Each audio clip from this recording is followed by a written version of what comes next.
PPP geopolítico de lujo tenemos este viernes con Andrés Servín, doctor en Ciencias Políticas, autor de este hermoso libro que estamos viendo aquí, Guerra y Transición Global, cómo se gestó la guerra en Ucrania y cómo nos afecta. El libro de Andrés Servín.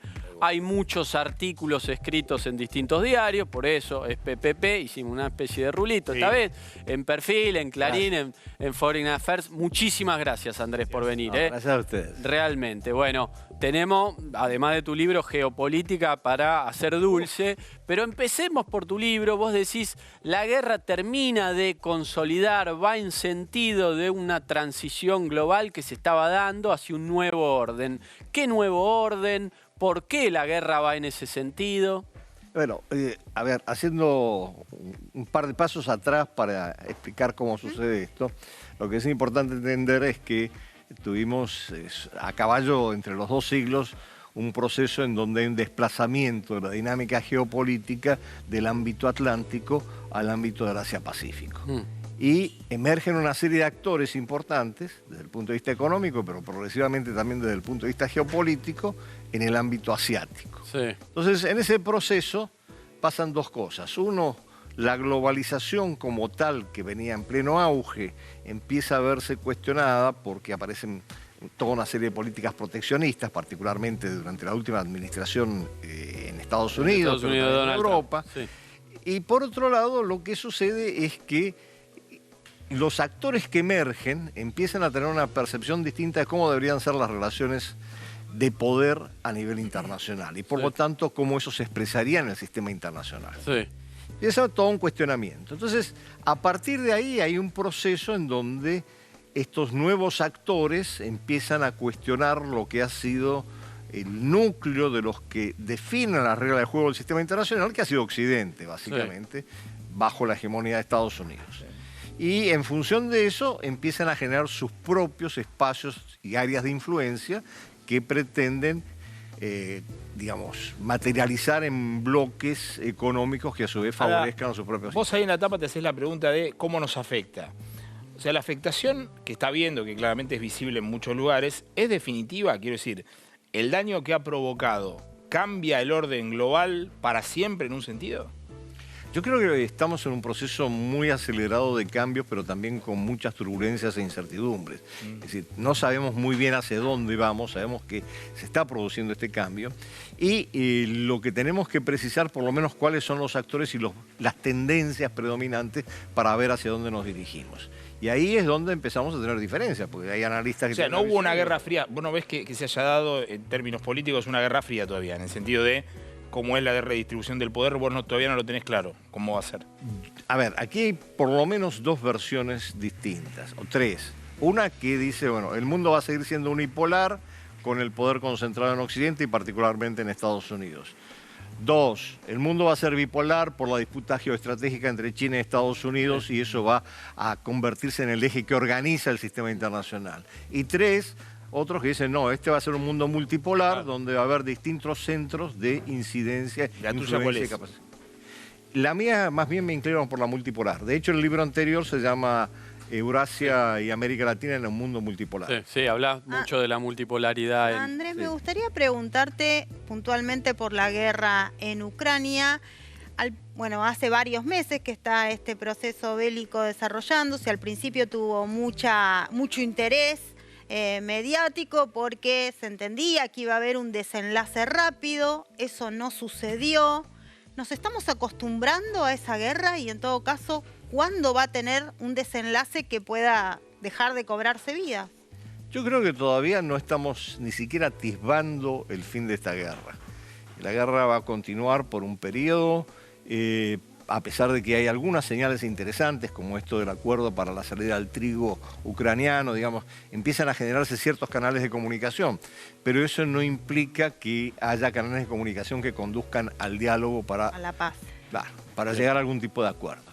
Y en esto yo creo que Rusia y Putin en particular tiene una visión clara de hacia dónde va, hasta dónde quiere llegar y qué es lo que quiere en todo caso preservar una vez que llegue a un acuerdo.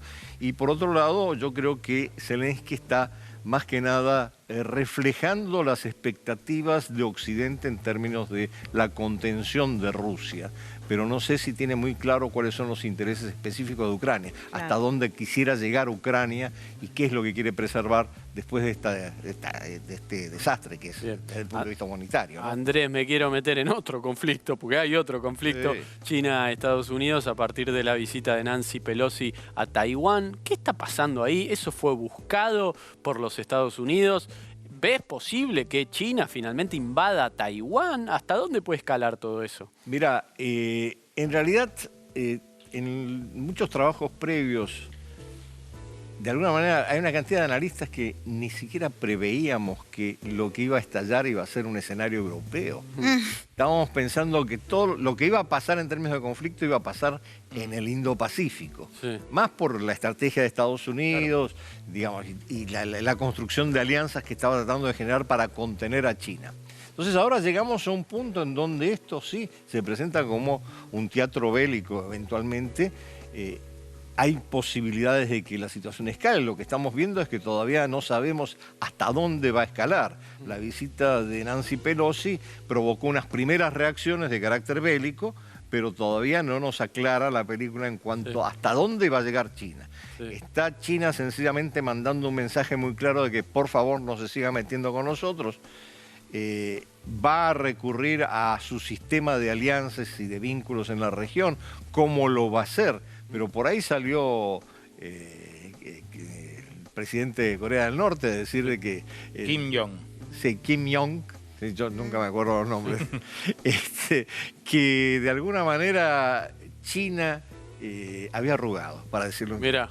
Es picante, Kim. Sí, Kim es muy picante. Te quiero aprovechar, Andrés, porque está pasando de todo en el mundo. Israel también bombardeando la Franja de Gaza cuando había como una especie de tregua, 10 muertos ahí, una especie de ataque preventivo, se vienen elecciones en Israel también. ¿Qué estás viendo ahí? Mira, está pasando en muchos lados en el mundo. Lo que pasa es que cuando se produce en este proceso que señalaba al principio, es como el movimiento de placas tectónicas, ¿no? Empiezan a moverse las placas, cada una en su dirección, y ahí empiezan a producirse las fricciones. ¿Sí? Y fíjate que no es solamente el caso de Israel, lo mismo pasó hace una semana, empezó a reanudarse el conflicto entre Serbia y Kosovo, ¿no? Sí. Entonces son como un efecto calientes que van apareciendo en este proceso porque también se están recomponiendo las alianzas y los alineamientos de cada uno de los actores, ¿no? Bien, la última con poco tiempo, asume Gustavo Petro en Colombia el domingo. ¿Qué impacto puede tener sobre Venezuela? Es un país que conoces bien, viviste varios años ahí. ¿Se normaliza Venezuela? ¿Deja de ser el chico malo? ¿Se institucionaliza con Colombia ahí cerca? Y un gobierno de izquierda que lo quiere como normalizar de alguna forma. ¿Qué ves? Yo dudo que Venezuela se pueda normalizar como tal a corto plazo, particularmente porque tiene que superar todavía una serie de dilemas económicos por delante, ni hablar de los políticos. Pero en cuanto a la relación con Colombia, yo creo que sí va a haber una primera luna de miel, en el sentido de un acercamiento, después de toda la tensión existente, y posiblemente alguna forma de convivencia pacífica, pese a que, y esto lo señalé en otro libro que escribí sobre Chávez en su momento, Petro no comparte mucho de las ideas de las visiones del bolivarianismo, ¿no? Sí. Andrés Servín, muchísimas gracias. Gracias a ustedes por la invitación. Un recontralujo, peinamos el mundo con este ultra mega intelectual especialista. Vamos un corte, ya venimos.